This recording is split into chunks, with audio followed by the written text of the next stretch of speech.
Alo. Alo. İnim qanday? Alo, ovatam.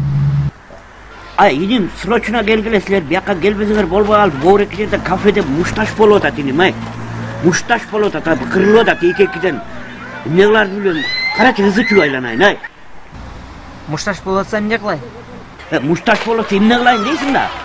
Анан жардам сурап атпайм мен силерден. Келип калгыла деп атам, келип калгыла. Байке, тура эмес чалып атасыз. Биз пожарныйбыз. Бала. Пожарный экенин билип атам мен. Ошо пожарный экенин билип силерге чалып атам. Биякта деген милисалар менен врачтар мушташып атат. Анан мен каяка чалышым керек? Силерге чалам да.